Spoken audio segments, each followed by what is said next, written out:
بسم اللہ الرحمن الرحیم۔ السلام علیکم۔ اللہ تعالیٰ نے حضرت آدم اور حوا علیہ السلام کو کثیر اولاد عطا فرمائی۔ سورہ نساء میں ارشاد ربانی ہے،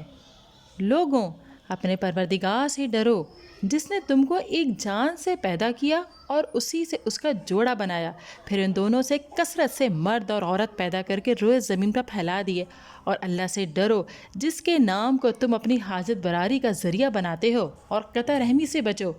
کچھ شک نہیں کہ اللہ تمہیں دیکھ رہا ہے۔ حضرت عمر بن خطاب رضی اللہ تعالیٰ عنہ سے مذکورہ آیت کے متعلق پوچھا گیا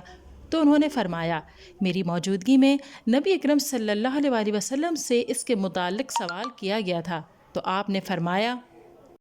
اللہ تعالیٰ نے آدم علیہ السلام کو پیدا فرمایا، پھر ان کی پشت پر اپنا دایاں ہاتھ پھیرا اور ان کی اولاد نکالی، اور فرمایا، میں نے انہیں جنت کے لیے پیدا کیا ہے اور یہ جنتیوں والے عمل کریں گے۔ پھر ان کی پشت پر دوبارہ ہاتھ پھیرا اور مزید اولاد ظاہر فرمائی اور ارشاد فرمایا، میں نے انہیں جہنم کے لیے پیدا کیا ہے اور یہ جہنمیوں والے عمل کریں گے۔ ایک آدمی نے کہا، اللہ کے رسول صلی اللہ علیہ وسلم، تب عمل کس لیے ہے؟ اللہ کے رسول صلی اللہ علیہ وسلم نے فرمایا، جب اللہ تعالیٰ کسی بندے کو جنت کے لیے پیدا فرماتا ہے تو اسے جنتیوں والے عمل کی توفیق دیتا ہے اور وہ شخص ان کی وجہ سے جنت میں داخل ہو جاتا ہے، اور اللہ تعالیٰ جب کسی بندے کو جہنم کے لیے پیدا کرتا ہے تو اسے جہنمی والے اعمال میں مشغول کر دیتا ہے اور وہ شخص ان کی وجہ سے جہنم میں داخل ہو جاتا ہے۔ تاریخ تبری میں ہے کہ ان کے ہاں ایک بار ایک لڑکا اور ایک لڑکی پیدا ہوتے تھے، اور انہیں یہ حکم تھا کہ ہر لڑکے کی شادی دوسرے لڑکے کے ساتھ پیدا ہونے والی لڑکی سے کرے اور دوسرے کی شادی پہلے کے ساتھ پیدا ہونے والی لڑکی سے کرے، یعنی اس لڑکی سے شادی کرنا جائز نہ تھا جو لڑکے کے ساتھ پیدا ہوئی ہو۔ ارشاد ربانی ہے، اور اے محمد صلی اللہ علیہ وسلم، ان کو آدم کے دو بیٹوں حابیل اور قابیل کے حالات ٹھیک ٹھیک پڑھ کر سنا دو کہ جب ان کی دونوں نے اللہ کی جناب میں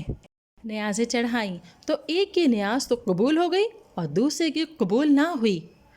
تب قابیل حابیل سے کہنے لگا کہ میں تجھے قتل کر دوں گا۔ اس نے کہا کہ اللہ پرہیزگاروں ہی کی نیاز قبول فرماتا ہے، اور اگر تو مجھے قتل کرنے کے لیے مجھ پر ہاتھ چلائے گا تو میں تجھ کو قتل کرنے کے لیے تجھ پر ہاتھ نہیں چلاؤں گا۔ مجھے تو اللہ رب العالمین سے ڈر لگتا ہے، میں چاہتا ہوں کہ تو میرے گناہ میں بھی ماخوذ ہو اور اپنے گناہ میں بھی، پھر زمرہ اہل دوزخ میں ہو، اور ظالموں کی یہی سزا ہے۔ مگر اس کے نفس نے اس کو بھائی کے قتل ہی کی ترغیب دی تو اس نے اسے قتل کر دیا اور خسارہ اٹھانے والوں میں ہو گیا۔ اب اللہ نے ایک کوا بھیجا جو زمین کو کریدنے لگا تاکہ اسے دکھائے کہ اپنے بھائی کی لاش کو کیسے چھپائے۔ کہنے لگا، ہائے افسوس، مجھ سے اتنا بھی نہ ہو سکا کہ اس کوے کے برابر ہوتا کہ اپنے بھائی کی لاش چھپا دیتا۔ پھر وہ پشیمان ہوا۔ بعض علماء نے فرمایا، حابیل سو رہا تھا، قابیل نے ایک بڑا پتھر اس کے سر پر مار کر اس کا سر کچل دیا۔ بعض علماء فرماتے ہیں بلکہ اس نے زور سے اس کا گلا گھونٹا اور درندوں کی طرح اسے دانتوں سے کاٹا جس سے وہ فوت ہو گیا۔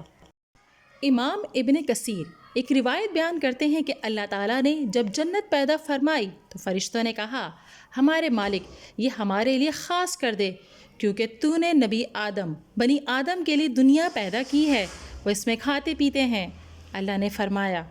میری عزت و جلال کی قسم، یہ نہیں ہو سکتا کہ جسے میں نے اپنے ہاتھ سے پیدا کیا اس کی نیک اولاد کو ان فرشتوں کے برابر کر دوں جنہیں میں نے کن کہا اور وہ وجود میں آ گئے۔ ناظرین، ویڈیو پسند آئی ہے تو اسے لائک کیجئے، شیئر کیجئے، کمنٹ دیجئے اور چینل کو ضرور سبسکرائب کیجئے۔